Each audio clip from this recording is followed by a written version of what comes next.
दोस्तों आपने कई बार सुना होगा कि इंटीमेट करते समय कई लोगों की भी मृत्यु हो जाती है, कई जानवरों की भी मृत्यु के बारे में आपने सुना होगा, पर कभी किसी मेंढक के बारे में सुना है कि सेक्स करते टाइम किसी मेंढक की बहुत बुरी तरह मृत्यु हुई हो, ग्रूसम मृत्यु यानी कि भीषण डरावनी मृत्यु। तो लिए चलते हैं आपको भाई डायनासोर काल में, उस युग की बात करेंगे। तो मेंढक के जीवाश्म से पता चला है कि संभोग के दौरान इसकी बहुत ही दर्दनाक मृत्यु हुई थी। चलिए तो कारण जानते हैं।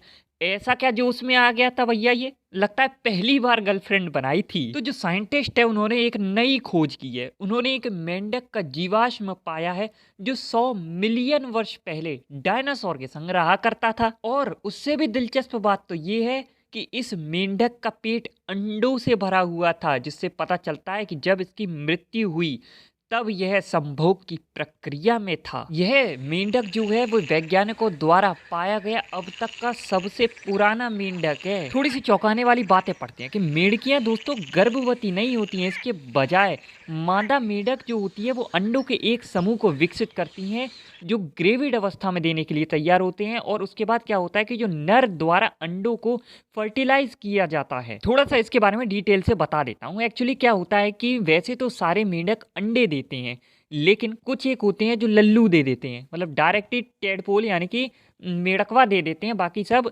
अंडे ही देते हैं मोस्टली। देखो नर जो होता है वो ना तो अंडे देता है ना ही बच्चे देता है, लेकिन जो मादा मेढक होती है वो क्या करती है, वो अंडे तो देती है लेकिन उसे फर्टिलाइज करता है अपना मेल मेढक। और ये काम मेढकों में नहीं होता, मुर्गियों में और बत्तखों में भी होता है। अब आप सोच रहे होंगे ये कौन सी बड़ी बात बता दी, लेकिन बड़ी बात है दोस्तों। पहली चीज तो ये है कि आपको पता ही होगा कि मेढक जो है पानी के अंदर ही अपने अंडे देते हैं, पर सभी मेढकों में अंडे का जो फर्टिलाइजेशन होता है वो मादा के शरीर के अंदर होने के बजाय बाहर होता है। जब मादा अपने अंडे छोड़ती है और नर उसी समय अपने शुक्राणु छोड़ता है, और जो मादा मेढक होती है वो एक समय में हजारों की संख्या में भैया अंडे देती है। और आपको ये भी बता दूं कि जो मेढक के बच्चे होते हैं ना, मतलब स्टार्टिंग में वो मेढक जैसे बिल्कुल नहीं दिखाई देते, वो सेम टू सेम आपको ऐसे फिश जैसे दिखाई देंगे, क्योंकि उनके लेग्स नहीं होती हैं स्टार्टिंग में, उनके पूंछ होती है जिसकी सहायता से वो उसमें तैरते हैं। और उस टाइम वो फेफड़ों से सांस नहीं लेते, वो अपने गलफड़ों से सांस लेते हैं। अब आपको पता होगा कि जो बड़े मेढक होते हैं भाई उनके पास तो बहुत बड़ा सारा मुंह होता है, तो वो अपने कीड़े मकोड़े वगैरह ये सब खाते हैं। लेकिन वो जो छोटे छोटे टेडपोल होते हैं वो क्या करते हैं कि उनके पास वो तो खा नहीं सकते भैया, और दूध भूत थोड़ी ना पियेंगे कि भाई मेढक की मम्मी आ जाओ दूध पिला दो, ऐसा तो होगा नहीं। तो वो क्या करते हैं कि पानी के नीचे जो शैवाल होता है उसको खुरच कर, बायोलॉजिकल साइंस जर्नल में प्रकाशित एक अध्ययन में शोधकर्ताओं ने खुलासा किया कि ग्रेविड मेंढक जो कि गैंसुआ ट्राचस किलियानेंसिस प्रजाति से है, उत्तर पश्चिम चीन में मौजूद एक जीवाश्म बिस्तर में खोजा गया था।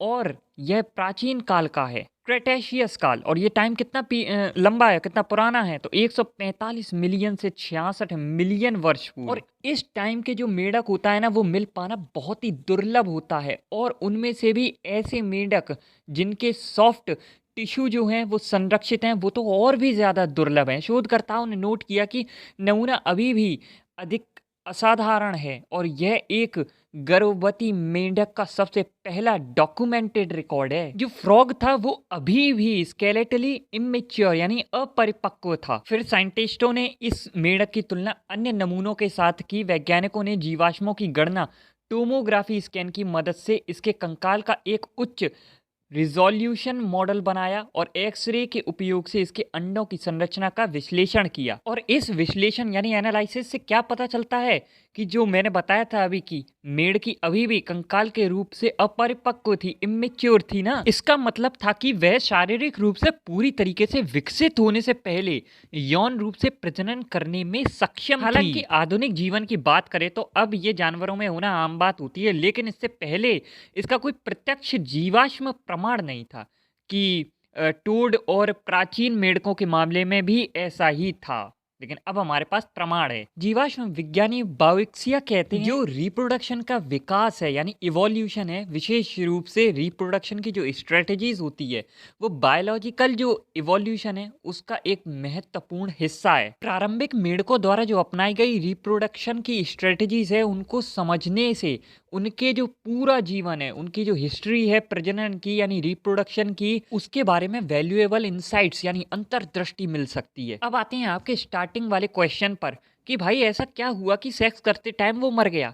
तो एक्चुअली मेढक का जो कंकाल है ना वो अपरिपक्व था, इमेच्योर था, इसलिए ये तो हम नहीं कह सकते कि वो बूढ़ा होकर मरा था। तो इसकी मौत का कारण बुढ़ापे को नहीं बताया जा सकता। दूसरा, अगर बात करें कि पर्यावरण के जो कारक होते हैं जैसे कि पानी की स्थिति में अचानक बदलाव या शैवाल का खिलना यानी कि एल्गी का ब्लूम करना, ये भी असंभव था। फिर डॉक्टर डू कहते हैं कि इसका जो एविडेंस है वो डिपॉजिट्स स्टडीज में रहा होगा। अब डिपॉजिट्स माने तो जमा होता है, लेकिन कई जगह मैंने देखा कि डिपॉजिट्स मतलब अंडे देना भी होता है, तो शायद उसमें यानी कि अंडे देते टाइम ये मरी होगी। तो दोस्तों आज की वीडियो में बस इतना ही था। आपको वीडियो कैसी लगी कमेंट करके जरूर बताना। फिर मिलेंगे नए वीडियो के साथ, तब तक के लिए गुड बाय।